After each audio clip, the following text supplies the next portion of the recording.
Bonjour à tous, shalom à tous ceux qui nous suivent de partout et je remercie le Seigneur pour vous qui vous êtes déjà abonnés pour ne rien manquer de notre grand programme Parole de midi. Ça c'est notre première édition de ce grand programme que le Seigneur a mis en place. Alors, de là où vous êtes, que Dieu vous bénisse, que Dieu vous oriente, prenez votre stylo, prenez votre calepin. Nous allons travailler sur un thème que nous commençons aujourd'hui. Alors, aujourd'hui, nous avons un thème spécial qui est ta source de bénédiction. Ta source de bénédiction. Alors, j'aimerais que chacun d'entre nous puisse prendre un instant, un tout petit instant, qu'il puisse faire l'analyse de tout ce que le Seigneur lui a fait. Je sais que chacun d'entre nous, si nous sommes retrouvés ici, il y a des bénédictions que nous avons eu à ramasser, que nous avons eu à amasser au fur et à mesure. Qu'est-ce que j'appelle bénédiction? Tout ce qui arrive pour transformer la vie, tout ce qui est le contraire de la malédiction. Il y a des gens qui ont reçu la malédiction pendant cette année et des paroles maudites ont été sorties. Et finalement aujourd'hui, d'autres ont perdu tout ce qu'ils avaient. Ils étaient quand même bénis, mais le diable est venu, il a anéanti. Aujourd'hui, ils n'ont plus rien, de bon. Voilà pourquoi, si c'est le cas de toi qui me suis, je prie pendant ce bon programme que le Seigneur puisse te délivrer, que le Seigneur puisse te relever encore comme il a fait avec Job. La Bible nous dit que l'Éternel l'avait carrément relevé et il l'avait béni au-delà de ce qu'il était avant. Voilà. Alors aujourd'hui, c'est ta source de bénédiction. Il y a d'autres qui peuvent dire que leur source de bénédiction, c'est peut-être les totems. Il y a d'autres qui peuvent dire que sa source de bénédiction, c'est peut-être ceci. Mais je vais dire ceci pour commencer rapidement. Nous n'avons que deux sources de bénédiction connues officiellement.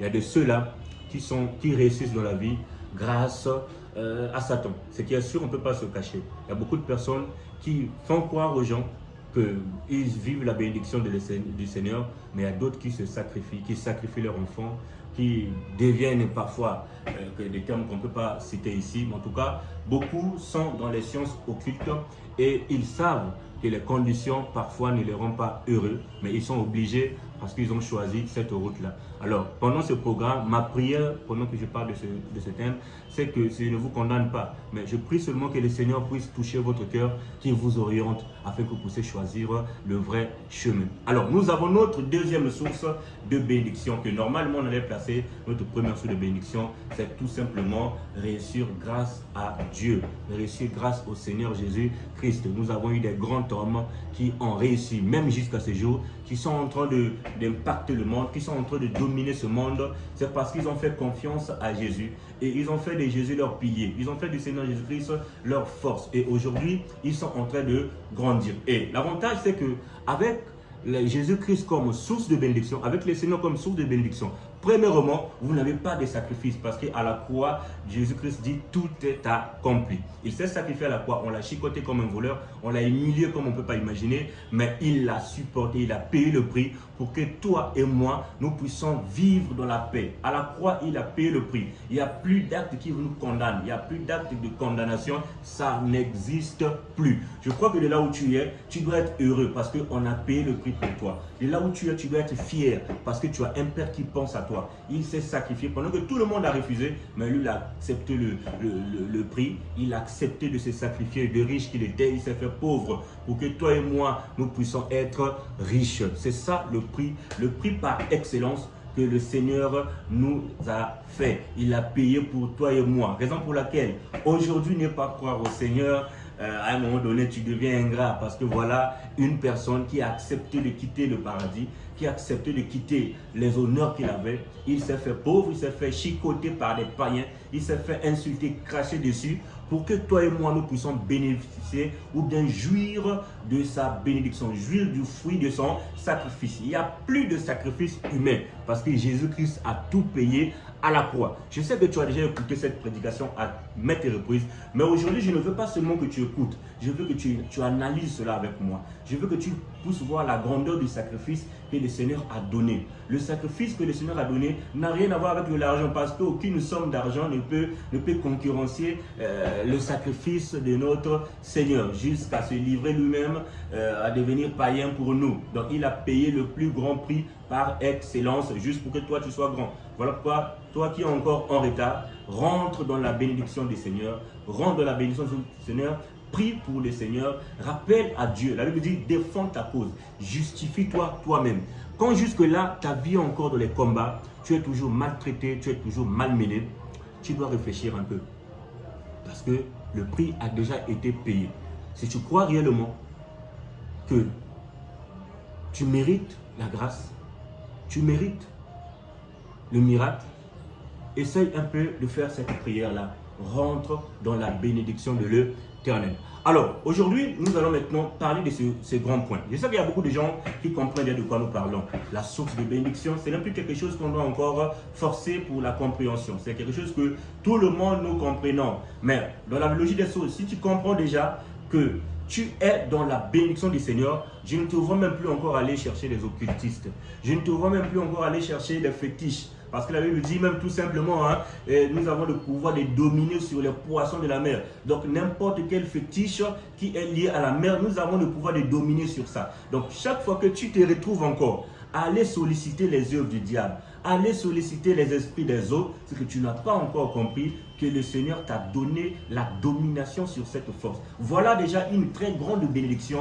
Notre héritage dans le Christ, c'est que nous sommes déjà destinés à dominer sur les forces des ténèbres. La Bible dit encore sur les oiseaux du ciel, quelles que soient les forces qui nagent sur les cieux, qui sont en train de voler, nous sommes les dominateurs. Au fait, Dieu a tout fait pour nous. Il est tellement merveilleux. Il nous a donné tout ce qu'on imaginait, tout ce qu'un humain ne peut pas donner. Notre Seigneur a fait ça pour nous. Il nous a donné la domination. Raison pour laquelle que le Seigneur te donne la domination. Reçois cette domination qui t'est destinée par rapport à la bénédiction que nous recevons de notre Seigneur Jésus-Christ. Voilà. Donc, que le Seigneur te donne cette grâce. Alors, maintenant, il y a la partie la plus essentielle de notre programme. C'est laquelle? C'est tout simplement la protection de notre source. Je sais que beaucoup de gens ont entendu dire la protection divine, c'est le Père spirituel. Je ne veux pas rentrer dans ces thèmes-là où les gens disent que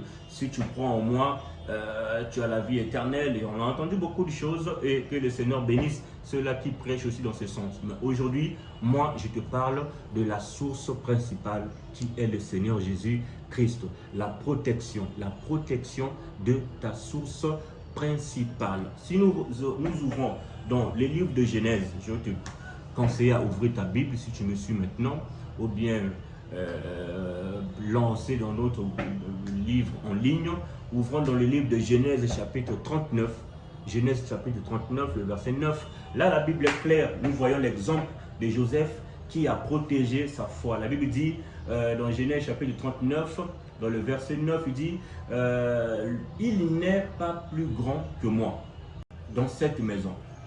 Et il ne m'a rien interdit, excepté toi, parce que tu es sa femme. La deuxième partie, on dit, comment ferais-je un aussi grand mal et pécherais-je contre Dieu? Voilà cette phrase qui est la plus importante pour ce que nous sommes en train de dire aujourd'hui. Qu'est-ce qui s'est passé dans cette histoire? Je vais quand même essayer de vous résumer ça en quelques secondes.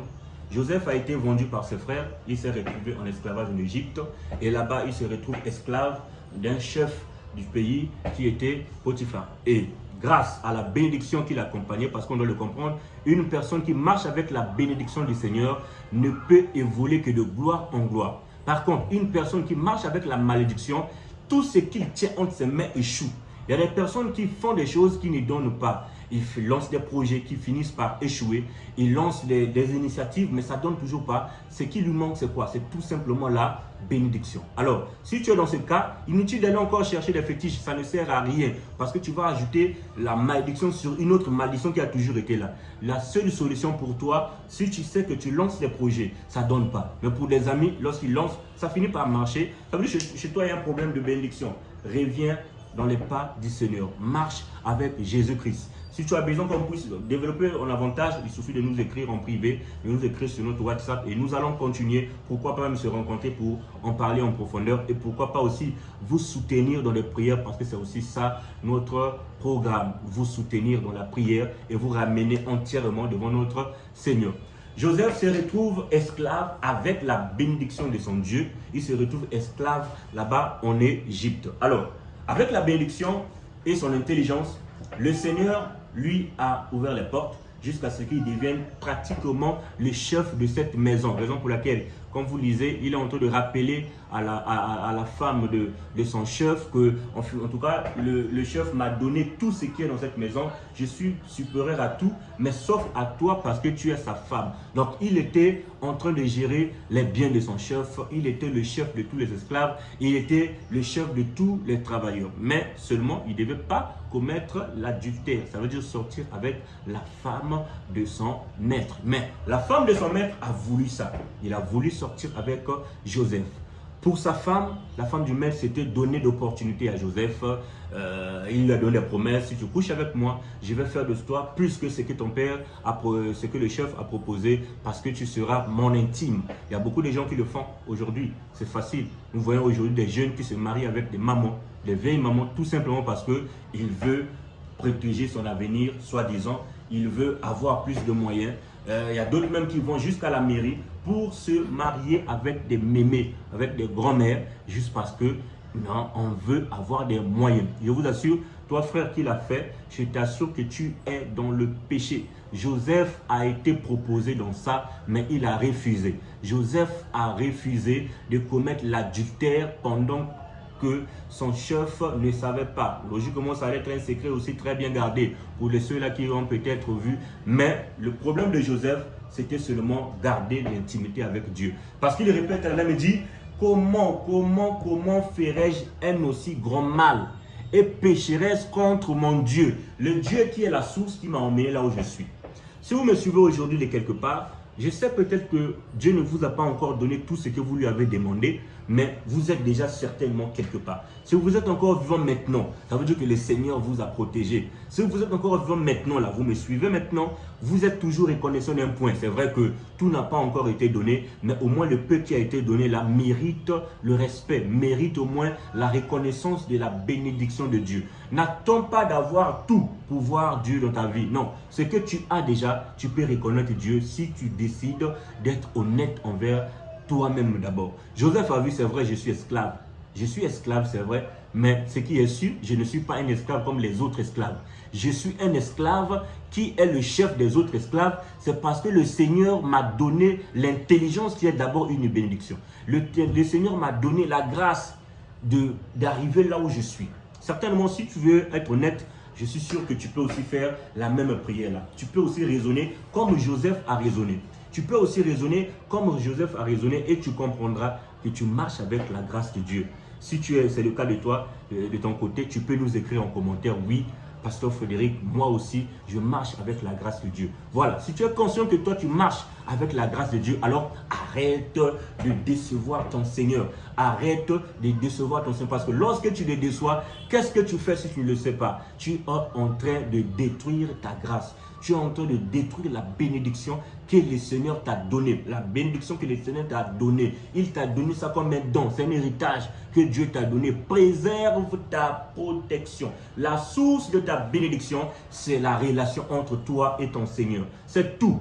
Tu peux pas, la relation là n'est pas liée d'abord à l'argent. Tu peux donner les offrandes, tu peux soutenir l'œuvre de Dieu, tu peux soutenir des pasteurs de là où tu pries, tu peux soutenir les orphelins de là où tu vis, tu peux fêter avec ceux qui sont dans les difficultés. En tout cas, c'est pas mauvais. Mais garder ta relation avec le Seigneur, c'est la plus grande des choses. Parce que tu peux tout perdre lorsque tu décides de tourner le dos à ton Seigneur. Je prie que cela ne t'arrive pas. Je prie que le diable ne puisse pas te vaincre. Je prie que le diable ne puisse pas te distraire. Alors, il est temps qu'il est arrivé le temps de la grâce. Il faut forcément marcher, garder ta relation avec le Seigneur. Il est arrivé la grâce. Il est arrivé. Tu es dans la grâce du Seigneur. Alors, je prie pour toi que le Seigneur puisse te protéger. Je prie pour toi que le Seigneur puisse te faire rentrer dans sa grâce. Effectivement, quand je parle, je sais qu'il y a beaucoup de personnes qui peuvent se culpabiliser. Il s'est dit que non, toute l'année, j'ai été seulement d'échec en échec. Aujourd'hui, c'est possible que les choses changent. Nous sommes en train de finir l'année 2024, prendre la meilleure des décisions, de commencer à marcher avec le Seigneur Jésus-Christ depuis le début de cette année 2025. Commence à marcher avec lui. Commence à te confier à lui. Commence à faire du Seigneur ta source de vie. Chaque décision que tu prends, tiens compte que le Seigneur me regarde. Sois comme Joseph. Il a été peut-être mis en prison, mais ce qui est sûr, la grâce de Dieu ne s'étouffe jamais. Même en prison, Joseph a été important. Et il sort de la prison pour devenir chef, même le chef de celui qui l'avait mis en prison. Voilà pourquoi je prie pour toi qui me suis maintenant. Je sais qu'il y a beaucoup de personnes qui me suivent, qui n'ont pas zappé, qui n'ont pas mis la distraction de leur cœur, qui me suivent vraiment avec attention. Je prie que le Seigneur puisse transformer cette parole-là en réalité dans ta vie. Alors que le Seigneur puisse continuer à te protéger, que le Seigneur puisse continuer à élever ta protection, à élever ta source de bénédiction. Pour rien au monde, tu ne dois perdre ta source de bénédiction. Sois comme Joseph, le Seigneur sera avec toi et tu témoigneras la grandeur de ton Seigneur. Alors, nous pouvons continuer cette conversation. Il suffit de nous rejoindre dans notre programme de prière, dans notre groupe WhatsApp, en cliquant tout simplement sur le lien qui apparaît sur votre vidéo. Si tu nous suis sur Facebook, il y a un lien qui va apparaître. Il suffit de cliquer sur le lien WhatsApp qui est là, ou bien tout simplement nous écrire sur le bouton, sur le numéro qui défile. On se net moi-même. On se retrouve de l'autre côté pour des sujets de prière, surtout pour toi qui veux être accompagné, pour des mois de prière, surtout pour toi qui traverses actuellement des problèmes de désespoir. Tu comprends que tu manques de bénédiction. Tu as été trompé à plusieurs reprises par des agents de Satan qui sont des marabouts, qui sont tes collègues du travail. Ils t'ont induit en erreur. Aujourd'hui, tu peux décider pour suivre les Seigneurs. Alors, que Dieu te bénisse. On se retrouve tout de suite là même pendant les commentaires ou bien dans le groupe ou bien à demain 12h. Que le Seigneur te bénisse chaleureusement. Shalom et à demain.